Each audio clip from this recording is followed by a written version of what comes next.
नमस्कार. आजच्या भागात आपण पाहणार आहेत अध्यापक तसे विद्यार्थीही. गुरुजींनी जन्मभर जी वाणी उच्चारली ती परहितासाठीच. त्यांनी कोणाही विद्यार्थ्यांचाच काय कोणाचाही तिरस्कार मत्सर केला नाही. कोण्याही जीवाचा न घडे मत्सर, कर्मे सर्वेश्वर पूजनाचे. तुकाराम महाराजांच्या अभंगानुसार त्यांची नीती होती. त्यांच्या रागातही अनुराग. मातेच्या कोपी तेकुले प्रेम असे, ज्ञानेश्वरीत म्हटलेल्या या न्यायाने दडलेला असे. कोणाही विद्यार्थ्यांची शंका ते केव्हाही पुरी करीत. त्याला वेळ काळाचे बंधन नसे.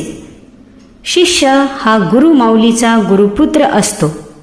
माऊलीजवळ जाण्यास मुलाला काळा वेळाचे बंधन नाही, कारण त्यांचे कार्य शिष्याला जन्ममरणाच्या बंधनातून मुक्त करण्याचेच असते. अशी कृपा श्री गुरुजींच्या अंतरी वसत होती. नामदेव महाराजांच्या ओव्यानुसार भया माझी श्रेष्ठ मरण, ते निवारिती साधू विचक्षण. दूर करिता जन्म मरण, कृपाळू पूर्ण दिनांचे. निष्पाप करुणी साधकांसी, ब्रह्मरूपता देतील त्यासी. ऐसे कृपालुत्व साधू पाशी, जान निश्चयसी उद्धवा. अंतरीचा अनुभूतीजन्य ओलावा असल्याशिवाय दया करणे पुत्रांसी, तेची दासा आणि दासी असे घडत नाही. ते जसे अध्यापक होते तसे जन्मभर विद्यार्थीही होते. माणसाच्या सर्व अवस्था कधी न कधी संपुष्टात येतात, पण ज्यांची ज्ञानलालसा तीव्रतर असते त्यांची विद्यार्थी अवस्था संपुष्टातच येत नाही. पंढरीत असताना ते पंडित प्राण भगवान शास्त्री धारूरकर यांचेकडे भामती, ब्रह्मसूत्र भाष्यादी अद्वैत मत प्रदर्शक ग्रंथांचे पाठ घेत. वारकरी पंडित, विद्वान, ब्राह्मण यांच्या संबंधी त्यांच्या मनात नितांत आदर होता. ते शास्त्री पंडित नव्हते, तथापि शास्त्रासंबंधीचा त्यांना नितांत आदर होता.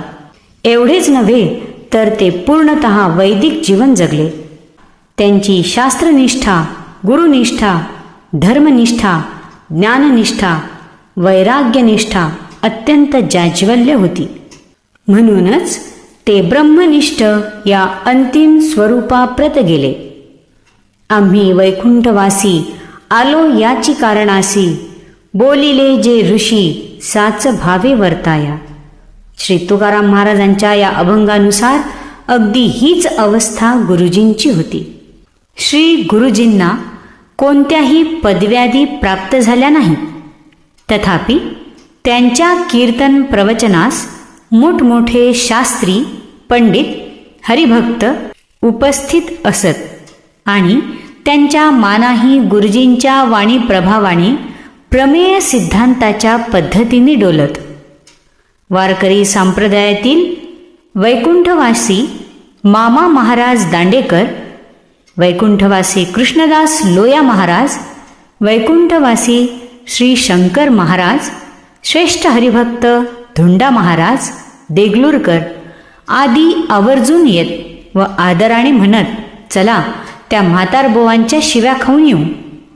शिवरूप असलेला महात्मा जेव्हा शिव्या देतो तेव्हा तो मंगल पुष्प वर्षाव असतो. गुरुजी या अर्थाने प्रभू तुम्ही महिषाची या मूर्ती होते. गुरुजी वारकरी संप्रदायाचे कट्टर अभिमानी होते. त्यांच्या शरीरी आणि अंतरी भक्ती, ज्ञान आणि वैराग्य काठोकाठ भरलेले होते. जणू दुजा तुकाच. रामेश्वर भट्टांनी म्हटले आहे, भक्ती, ज्ञान आणि वैराग्य आगळा, ऐसा नाही डोळा देखी येला. गुरुजींच्या समअधिकारी संत वैकुंठवासी मामा दांडेकर आणि ह.ब.प. धुंडा महाराज देगलूरकर होते. या तीन महापुरुषांनी उभा महाराष्ट्र वारकऱ्यांच्या झेंड्याखाली उभा केला. या तिघा महावैष्णवांच्या माथ्यावरील फेट्यासंबंधी एकदा थोरा मोठ्यात चर्चा झाली. त्यातील विनोद सोडला तरी त्यातील आशयाने या पुरुषांच्या वैशिष्ट्यपूर्ण साधुत्वाचे दर्शन घडते. चर्चा अशी होती की श्री मामा फेटा बांधतात, श्री धुंडा महाराज फेटा गुंडाळतात, तर श्री रंगनाथ महाराज गुरुजी फेटा माथ्यावर ठेवतात. यातील महापुरुषत्रयांचा अभ्यास, चिंतन आणि सहजता यांचे दर्शन घडते. ज्ञानदानाचे व्रत हे अन्नदानापेक्षाही महान समजतात. कारण अन्नाने होणारी तृप्ती ही क्षणिक असते, तर ज्ञानाने प्राप्त होणारी तृप्ती यावरची असते. कारण ज्ञानभक्तीनेच अवघा संसार ब्रह्मरूप होतो. धन्यवाद.